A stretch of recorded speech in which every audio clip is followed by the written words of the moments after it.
네, 이재명 더불어민주당 대표가 설 연휴를 앞두고 민주당 의원 전원과 원외 지역위원장들에게 전화 인사를 돌렸다고 하는데요.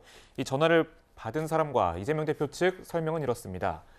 새해 인사를 한 거다라는 게 이재명 대표 측이고 이걸 받은 의원은 대표직을 내려놓지 않고 내년 총선까지 계속 가겠다는 의지로 읽혔다고 하는데요.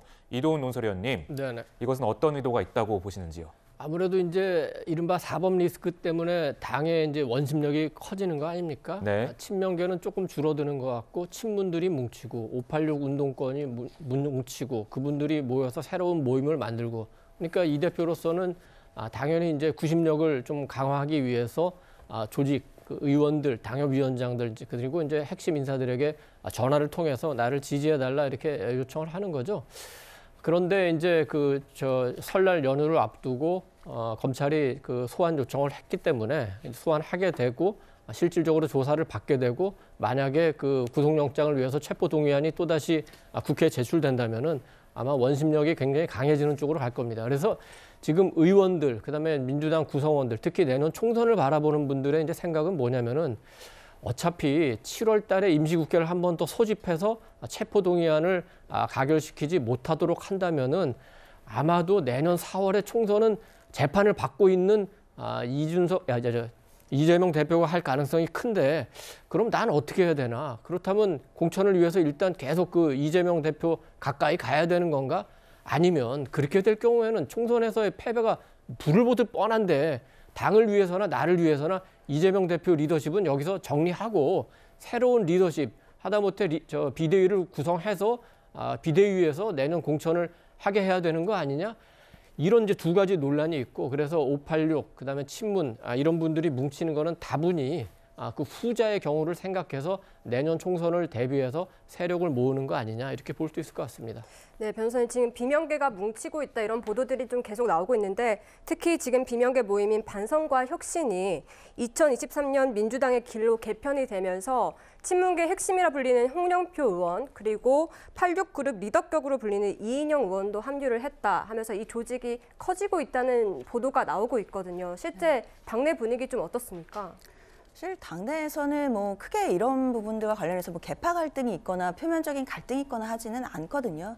일단 저 반성과 혁신이라는 모임 자체도 일단 그 민주당이 선거에서 지고 나서 그때부터 이미 우리가 정말로 반성을 하고 왜 민주당이 그 선거에서 참패를 했는지에 대해서 혁신을 해야 된다라는 문제의식에서 일단 시작을 했던 토론회들이었기 때문에 그 부분들과 관련해서 아직까지 그 답을 다 못 냈다라고 생각하고 이 반성과 혁신이라는 부분을 계속 가져가야 된다라는 취지에서 이런 모임들이 이제 개편되는 것으로 봐야 될 것 같습니다. 그런데 다만 이제 외부에서 바라볼 때 특히 이제 언론에서 바라보는 시각은 거기에 모여 계신 분들이 이제 이른바 이제 비명계라고 하실 수 있는 분들이 모이고 있고 세력을 더 확대해 나가는 것이 아니냐라는 이제 지적인 것인데요. 그렇다고 하더라도 지금 뭐 당장 눈에 보일 만한 그런 갈등이 있다라고 보기는 어려울 것 같고 그리고 일단 거기에 속해 계신 분들께서도 뭐 말씀을 지금 좀 아끼시는 것 같습니다. 특히 이제 정책과 관련된 것 그리고 민주당이 앞으로 나아가야 되는 그런 어떤 방향과 비전에 대한 토론 이런 것들에 대한 얘기들이다라는 것인 것이지 지금 당장 뭐 계파 갈등으로 보이기에는 좀 그렇게 보이지 않으려고 하는 움직임들도 분명히 있는 것이고 그리고 그 출범하는 시기 자체도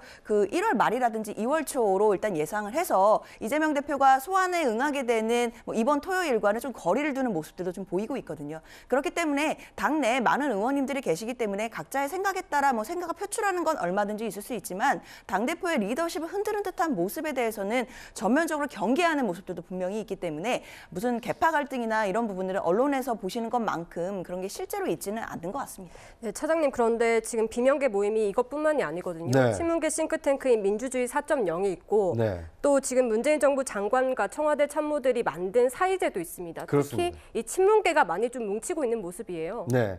그러니까 저는 이번에 만들어지는 그 새로운 모임의 이름이 시사하는 바가 굉장히 크다는 생각이 듭니다. 그러니까 지금 민주당의 대표는 이재명 대표 아닙니까? 이재명 대표가 주도하는 민주당의 길이 아니라 이재명의 길은 따로 있고 사법 리스크의 그 길로 원튼 원치 않든 지금 걸어가게 돼 있기 때문에 그러면 2023년에 우리라도 모여서 민주당의 길을 모색해보자. 이런 숨은 뜻이 저 모임 이름에 좀 담겨 있는 것이 아닌가 하는 생각이 들고요. 그리고 앞서 말씀하신 대로 민주주의 4.0이나 사이제 같은 경우에는 과거 노무현 정부 문재인 정부의 주도적인 역할을 했던 분들이 그 모임이거든요. 이것은 뭐냐면 문재인 정부가 끝나면서 친명계가 주도하는 민주당으로 탈바꿈이 됐는데 지금까지는 그분들이 친명계가 어느 정도 민주당을 잘 이끌어가는지 지켜봤다라는 생각이 듭니다. 그런데 해를 넘기면서 이분들이 이제 생각이 좀 달라진 것이죠. 이재명 대표라든지 이재명 대표 중심에 있는 친명계에게 민주당의 운명을 그대로 남겨둬서는 안 되겠구나. 우리라도 나서서 정책적으로 여당과 논쟁을 붙고 그리고 만약에 뭔가가 그 민주당 대표에게 잘못된 일이 생겼을 경우에는 민주당을 수습할 수 있는 구심점 역할을 해야 되겠다. 그다음에 민주당을 국민에게 알릴 수 있는 어떤 정책을 준비해야 되겠다. 이런 다양한 뜻을 가진 모임들이 지금 민주당 내에서 만들어지고 있기 때문에 이것은 이재명 대표가 원튼 원치 않든 이재명 대표에게 향하고 있는 사법 리스크가 현실화됐을 때 그 대안을 찾고 있는 노력들이 당내에서 지금 활발히 이루어지고 있다. 이렇게 볼 수 있을 것 같습니다. 네, 앞서서 여론조사 보셨지만 이런 여론조사도 눈에 띄었습니다. 바로 이재명 대표의 검찰 소환에 대한 여론 반응인데요.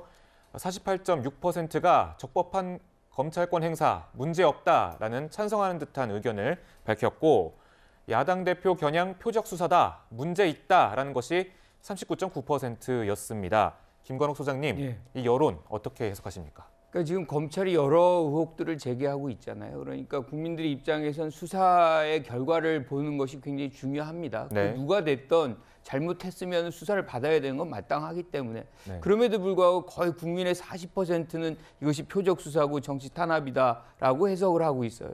이거는 그만큼 이 확실한 어떤 증거 없이 여러 가지 혐의를 지금 갖다가 붙이고 있다 이렇게 생각하는 분들도 많다는 거거든요.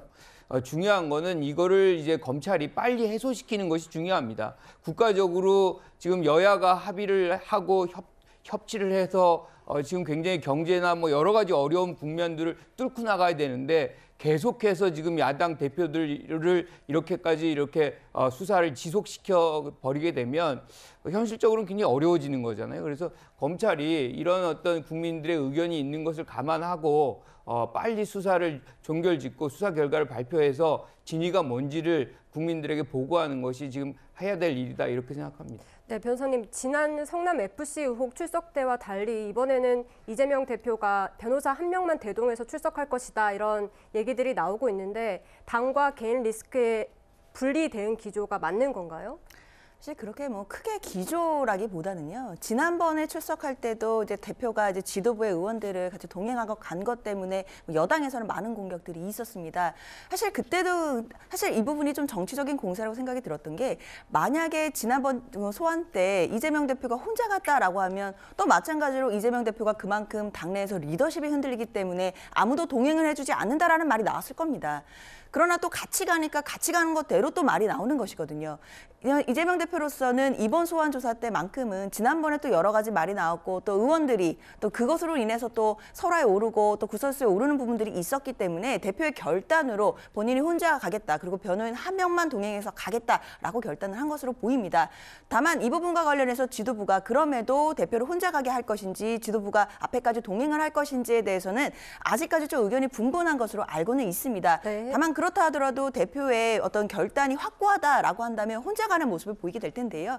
이 부분이 뭐 당대표의 리스크를 분리한다 뭐 이런 기조라기 하고보다는 일단 1차 소환 때 그렇게 갔을 때도 그 다른 지도부가 가던 안 가던 여러 가지 정치적인 공세가 있을 수밖에 없다는 것을 지금은 인정하고 이번에는 혼자 가기로 결단을 한 것으로 그렇게 보입니다. 알겠습니다.